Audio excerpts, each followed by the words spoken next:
Doctor visits aren't so bad. We're always hoping for some positive information. Yes, you're the cutest.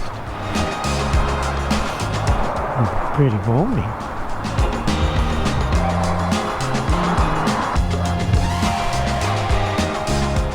Such a good boy. Yes, you are. This week, it's one for me, and Chris is going to see Dr. K, his urologist, for his cancer. Christopher spends a lot of time working with Grizz. Our videos only show a very small part of it. It's a good boy. Yes, I know. Daddy's heart rate's up. Grizz is just so cute. That in itself makes training difficult and can be a handicap when he's working.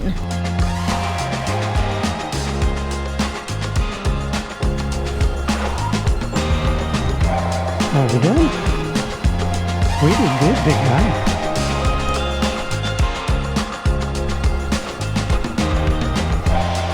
What do you think? How about we do a recall? Grizzy? Yep. No? Good boy. You see, everybody just loves him, and without thinking, they run up to pet him. Grizzy, down. Good boy. Grizzy, stay. He loves the attention, but it distracts him from his job, and that could be bad for me. So today, Chris is kind of on a little rant. Grizzy, come. Good boy. Good doggy. Yes, you are.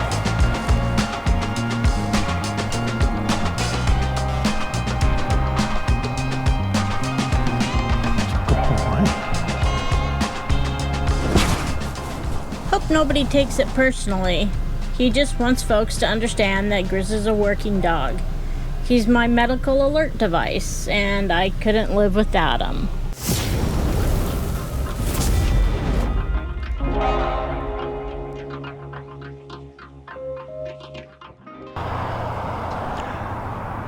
Don't get us wrong. I mean, we really like the parks. Especially some of the smaller ones, they're amazing. And the bigger ones are awesome too.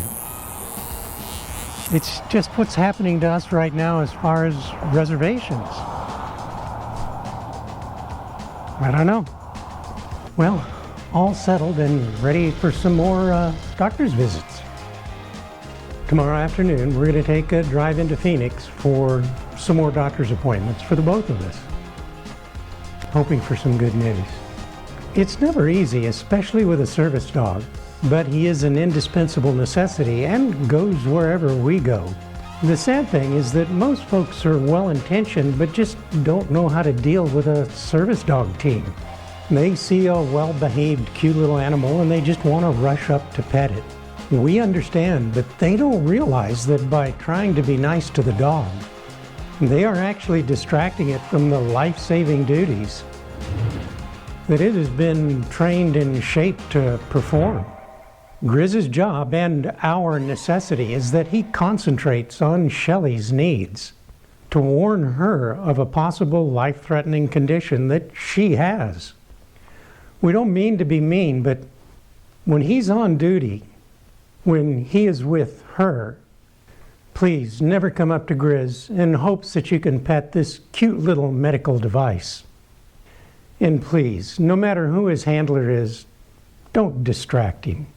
This means obvious things like calling to him, making little kissing noises, offering treats, or even just staring at him. That and any other distraction from his job could be like unplugging a patient from a heart-lung machine. You wouldn't do that, would you? If he misses an event and does not respond because of your inconsiderate and/or selfish actions, her life could be at risk. Scoffing at us because you don't think that because of his size and/or his cute looks, that he could be a real service dog. We've actually had people do this and make snide comments like, "Yeah, right," telling their friends within earshot that in all their vast knowledge and experience, that only certain breeds can be service dogs. Wrong. We've had others walking their aggressive dogs ask if they could play or say hello. Of course, they can barely control their animal that's lunging and gnashing their teeth at Grizz. Usually, before they can get the words out, the dog, who's on a flexi leash, one of those lightweight retractable cords, is allowed to lunge towards Grizz while gnashing its teeth, forcing us to pick Grizz up to keep him from getting bit. Every time they respond, "Oh my," insert dog's name. He's never done that before. Are you kidding me? Grizz isn't much bigger than the average rabbit, and that kicks in the bigger dog's prey drives. So let's just eliminate the idea that common sense by other dog owners, folks with pets, is completely lacking.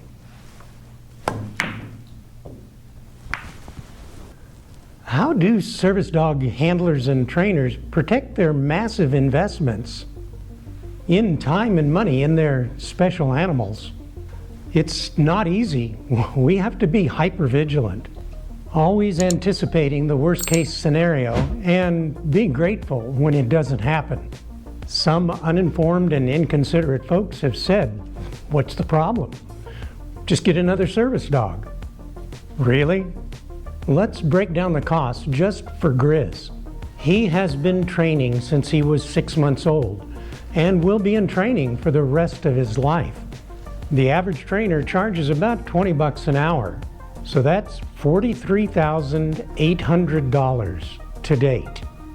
Grizz is a Morkie, and the selling price for this breed is about $5,000 a piece. Add in vet expenses and other care, and you're topping $50,000 just now. How can we protect our interests in our service dog? Well, because of inconsiderate and uninformed folks and some criminal intent, Congress has created laws protecting service dogs, their trainers, and handlers from discrimination and harassment. Not only Congress, but each state has laws mimicking these federal laws, more protective and with more severe punishments. The federal laws are administered by the DOJ, that's the Department of Justice, and the state laws are by each state's Attorney General. These laws are provided as a means for handlers and trainers to seek relief for their life-saving medical devices.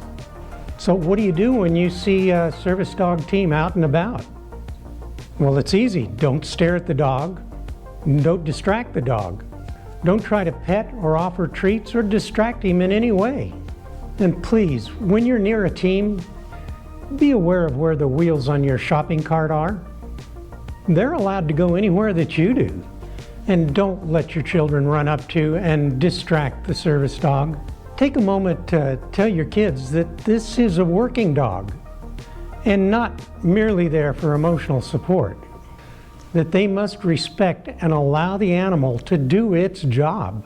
This may save the child's life, or in those rare instances that unscrupulous people who have bought fake service dog IDs online for their pets to take them wherever they go, and happen to have a very reactional animal that lunges and tries to bite a fast-moving child. Just so you know, service dogs are not required to have any form of identification. Anyone who presents this ID is a fake. Oftentimes, a service dog may wear a cape that has service dog emblazoned on it, but fakes are doing the same thing. A service dog doesn't ride in a shopping cart. But if it's small enough and it doesn't interfere with the dog's ability to task, it can be in the handler's pouch on their chest. This usually happens in high traffic areas where folks aren't paying attention to a small dog below their eye line on the floor. A service dog doesn't sit in and is not fed from the table at a restaurant. A service dog usually has good manners. The handlers will usually make sure that it has a chance to potty before it goes into a business, and will be alert to its cues that it needs another potty break. The best suggestion that I can give you is that you're not the police, and a business owner can ask a service dog team to leave if it's misbehaving. That's only to leave until the handler gets it back into control. If you have any doubts, just report the team to management. They should be trained in the Americans for Disabilities Act. But what if you're wrong, or mean, or just being an arse? If you injure or in any other way inhibit that animal's ability to task for its handler, you could be facing felony and criminal charges of up to 10 years and $250,000 in fines, plus compensation to that team for the loss of use of the medical device. Remember, just the dog alone, and you're looking at $50,000 plus animal cruelty charges. Not to mention being charged with discriminating against the disabled. So please remember that not all disabilities are visible, and you have no more rights to our medical history than we do to yours, so please don't ask. This is a very expansive and detailed topic, which has taken us years to understand. If you're truly interested in it, there's a wealth of information on the DOJ's website. It's called the Americans for Disabilities Act, and similarly on each state's website. Please don't be like the two old codgers in our park that we see every day.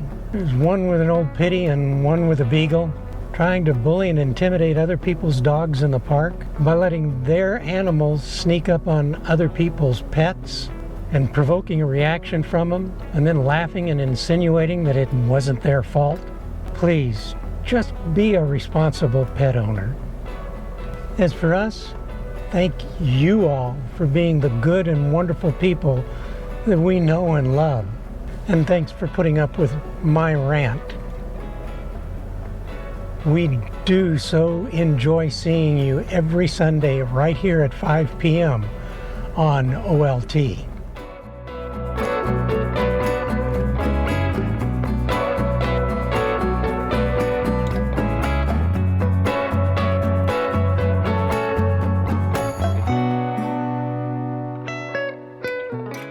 Please, travel safe. Isn't that right, buddy? You gonna say goodbye up here? Say goodbye. Say goodbye. Pretty boy. See you next week.